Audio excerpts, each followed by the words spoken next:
আসসালামু আলাইকুম রহমতুল্লাহ আবরকাতুহু। আজকে ইনভার্টার সার্ভিসিং পার্ট 41 নিয়ে হাজির হয়েছি। তো এই ইনভার্টারটি জননী কুরিয়ার সার্ভিসে একটি ভাই পাঠিয়েছেন মেরামতের জন্য আমাদের বগুড়া সালাম ইলেকট্রনিক্স সার্ভিস সেন্টারে।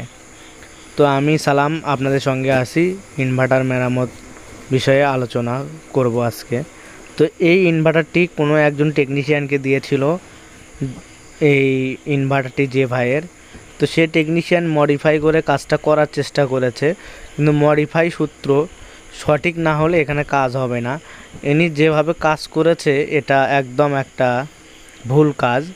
উনি ভাবছে যে এখানে বাইসিং ভোল্টেজ দিলেই এই সেট রান হবে, কিন্তু বিষয়টা হচ্ছে তা না। এটা ইনভার্টার, আর ইনভার্টারে গেট পিনে যে ভোল্টেজটা হয় এই ভোল্টেজটা খেলে, যার কারণে এখানে ভোল্টেজ দিলেই ইনভার্টার চালু হবে না। তো এখানে অরিজিনাল যে সিস্টেম সেই সিস্টেমে কাজ করতে হবে। অরিজিনালভাবে যদি কাজ না করা হয় সেই ক্ষেত্রে কাজ হবে না। তো যারা মেকানিক আছেন অবশ্যই বাইপাস করার চেষ্টা করবেন না। অরিজিনাল যে সূত্র আছে এই সূত্র ধরে কাজ করবেন, তাহলেই সমাধান হবে। তো আমি অরিজিনাল সূত্র ধরেই কাজ করব। কাজটা কিভাবে করি অবশ্যই মনোযোগ সহকারে দেখবেন। এমনকি আমার চ্যানেলে নতুন দর্শক হলে চ্যানেলটি অবশ্যই সাবস্ক্রাইব করবেন। তো এখানকার যে রেজিস্টারগুলো আছে রেজিস্টারগুলো আমি খুলে ফেলেছি। খুলে একটু সোল্ডারিং আয়রনের সাহায্যে সোল্ডার করে নিলাম। এর পরবর্তীতে অ্যাভেলেবেল যে রেগুলার রেজিস্টারগুলো পাওয়া যায় সেগুলো লাগাবো। তো এখানে মাপ দিতে দেখতে পাচ্ছি এখানকার এসি আউটপুট সেকশনের মসফেটগুলো নষ্ট। তো এই মসফেটগুলো আমি চেঞ্জ করে দিব। এই মসফেটগুলো এমনকি ডিসি সেকশনের তো মসফেট ছিলই না, সেই মসফেটগুলো নতুন করে লাগাবো, লাগিয়ে এটা সমাধান করব। তো ডিসি সেকশনে যে মসফেটগুলো হয় সেগুলো কিন্তু খুব উন্নত মানের কোয়ালিটির। এই ডিসি সেকশনে মসফেট যদি আপনারা নতুন লাগান তাহলে 1 নাম্বার 3205 লাগাবেন। আর যদি নতুন না পান সেই ক্ষেত্রে সেকেন্ড হ্যান্ড যদি আপনাদের কাছে থাকে সেই ক্ষেত্রে লাগাতে পারেন। সেকেন্ড হ্যান্ড লাগালে খুব ভালো হয়। অরিজিনাল মসফেটের ক্ষেত্রে অরিজিনাল কোয়ালিটির মসফেট পাওয়া গেলে বেশি ভালো হয়, এই আর কি। তো যারা টেকনিশিয়ান আছেন তারা অবশ্যই আমার কথাগুলো ফলো করার চেষ্টা করবেন। ফলো করলেই আপনারা এই কাজগুলোর একটা রেজাল্ট নামাতে পারবেন। তো আমি এসি সেকশনে যে মসফেটগুলো খুললাম সেই মসফেটের জায়গায় তো আবারও মসফেটগুলো সেটিং করতে হবে।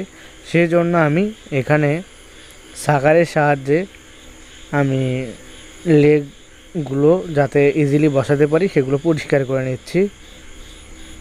তো এই ধরনের ইনভার্টার যারা কিনতে আগ্রহী আছেন তারা অবশ্যই যোগাযোগ করবেন স্ক্রিনে দেওয়া নাম্বারে। এমনকি এই ধরনের নষ্ট ইনভার্টার মেরামত করে নিতে চাইলে অবশ্যই যোগাযোগ করতে পারেন হোয়াটসঅ্যাপ নাম্বারে। তো আমি কিন্তু এই ধরনের ইনভার্টার সারা বাংলাদেশ থেকে পাঠিয়ে দিতে পারেন আপনারা। সেই ইনভার্টারগুলো কিন্তু আমার শপে সার্ভিসিং করে থাকি।